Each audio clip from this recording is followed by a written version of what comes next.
gives you an opportunity that you could get a film made that maybe you wouldn't have been able to get made before. As a director, that's a tremendous opportunity. I still remember coming over the sand dunes the first day in Morocco and seeing the horse half buried in the sand. It was a scale I'd never seen. It has never been tackled as a major feature film. Why do you think that is? Well, we know why now. It's really, really hard to do. Very interested, Christopher. You made Oppenheimer, and now you've made this film, and it's this film that you have said is one of the most challenging ones you've ever made. Tell me about that. Yeah, I mean, coming out of Oppenheimer, which was, I mean, frankly, a much bigger success than any of us had dared hope for, which was wonderful. And it gives you an opportunity that you could get a film made that maybe you wouldn't have been able to get made before. And I felt like Greek mythology, the Odyssey, one of the great stories of all time, thousands of years old, hasn't been told to modern cinema audiences. As a director, that's a tremendous opportunity. That's the kind of gap you're looking for, to get in there and try and bring something new to the screen. Isn't it amazing, though, that this story of the Odyssey, and all of us are vaguely aware of the story with the Trojan horse and everything, some of us are taught it in school, and yet you're right, it has never been tackled as a major feature film as such before now, and it's nearly 3,000 years old. Why do you think that is? Well, we know why now. It's really, really hard to do.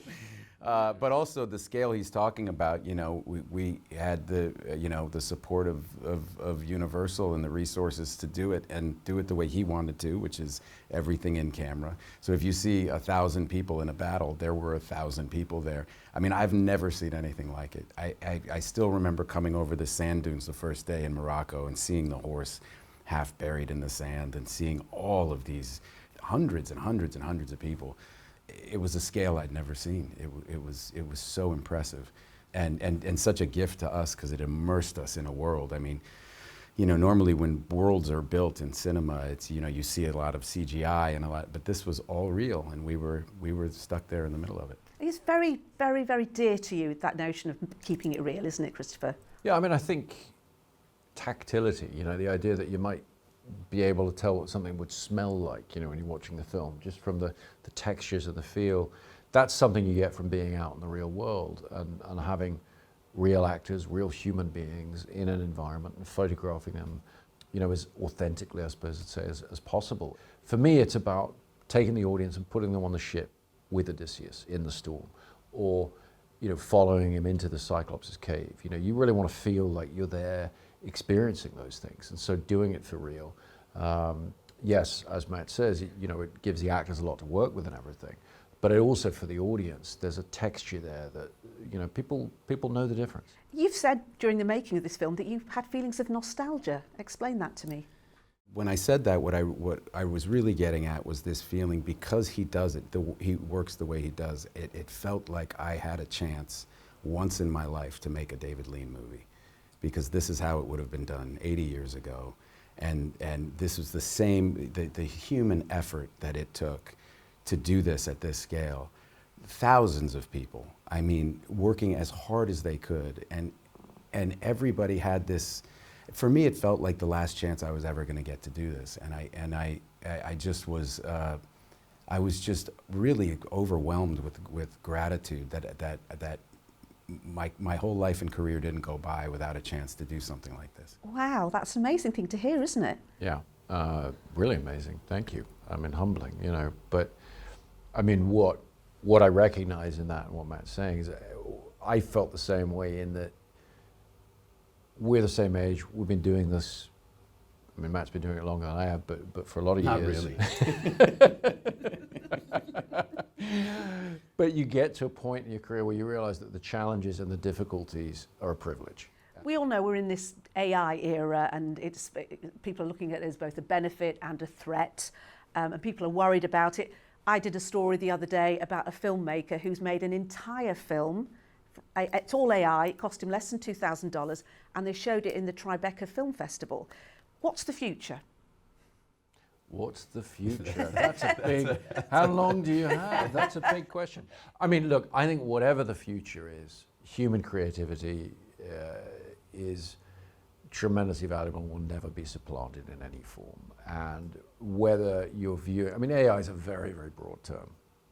You're talking about a lot of different things.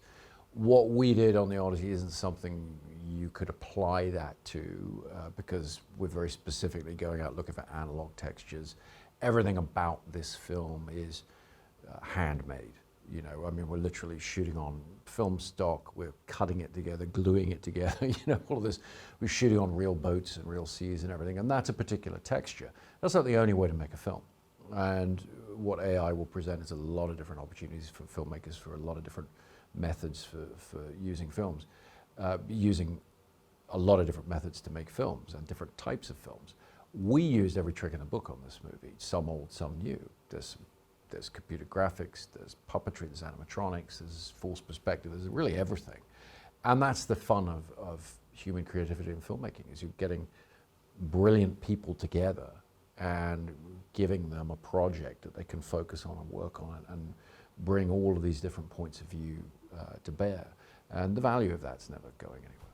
As an actor, are you concerned about the growing prominence of AI in your industry? No, not as an actor at the moment. I'm not. I still think, you know, as Chris is saying, that the human ingenuity and creativity will have to be front and center for quite some time. I'm not worried about being replaced by an AI actor. I just wonder, how do you cope with the potential challenges of taking on a story that's that old, that's that well known, and your job is to get people to go to the cinema and see this story, and that's the nitty-gritty of it all, isn't it? But a lot of people just don't see that. Well, anytime you deal with established forms of, you know, literature or whatever, you're dealing with people's expectations. Anytime you adapt a book, for example, a novel, everybody has a different version in their head. And what I learned doing the Dark Knight trilogy, which was, you know, we were dealing with 75 years of Batman lore, an incredible fan base around the world who felt so passionate about every tiny detail of that character, and had been worked on by so many different artists and writers over the years. What I learned on those films is what the audience needs from you is your best, most sincere effort to honor the original by interpreting it, by making it your own, and giving it everything you can in terms of making the strongest possible version, you know, of that story. That's how you honor the original. Your use of IMAX 70mm film is something that you absolutely have pioneered, haven't you? You've invented stuff around IMAX to allow your vision to come to fruition. So you're not just making the film, you're sort of creating part of the industry as you do it, aren't you? I've used it more and more over the years and tried to evolve it. We've refined the lenses and all the different systems involved, so it's become easier to use. But we were never able to shoot the whole film that way because we couldn't record the sound. They're very, very loud cameras. It's like a lawnmower, you know, it's that level of sound. With this film, we went to IMAX and said, okay, if ever there were a movie where we would try and do every shot, every frame that way, this is it. You know, it's the Odyssey. So is there a way to silence the cameras? And what they did is they built a blimping system for us, essentially a high-tech box that you put the camera in and it silences the camera. And so for the first time, we were able to film these guys in their most dramatic moments and do the entire film that way. What's it like being filmed with a camera that looks like that, the size of that? They're massive, aren't they? They're very big. Yeah, Rob Pattinson said it was like shooting with an SUV. No, it took a little getting used to. And what about close-ups and things like that, or speaking to people behind the camera? So, well, that was the first question I asked Chris when he told me about the blimp. I said, what about the eye lines? So what Chris invented was a mirror system where there was a mirror here that as your scene partner, I would look in and it would reflect right next to the lens so that my whole face would be right next to the lens, even though I was physically right here. But it worked so well, in fact, that, you know, these really emotional scenes I have with Annie at the end, in my memory of shooting those scenes, I don't remember that I was looking into a mirror. I just remember Annie's eyes. Whenever there's a Christopher Nolan film out, people always say, is Christopher Nolan going to save cinema? That is... No pressure. No pressure at all. No pressure at all. What do you think people mean when they say that? And do you think they have a point? Look, I think since television came along in the 1950s, there's been this ongoing narrative of viewing habits will change. We have entertainment systems in the home of increasing sophistication that will challenge cinema and everything. But what the history really tells us is that actually it adds to people's interest in movies. You know, people watch more and more movies, and so, you know, I'm a kid of the VHS age. You know, where it was thought that VHS was going to kill the film business or whatever. And it's not what happens. What happens is actually money starts to flow into the industry from these ancillary markets. So the business models change. But what doesn't change really is that experience of going to a cinema with a group of strangers and seeing a story on a massive screen and enjoying and laughing and crying and being afraid or whatever with our fellow human beings. I mean, that's just a wonderful way to receive a story, and I don't think that's going anywhere. There's a lot of people say, you know, streaming or cinemas, streaming's killing the cinema. The technology changes things, the distribution models change.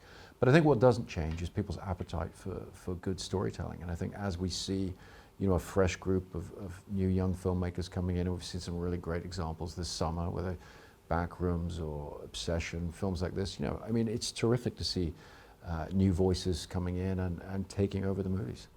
Room for everyone. Yeah, okay. Room for everyone, for sure. Yeah. Thank you so much. Thank you very much.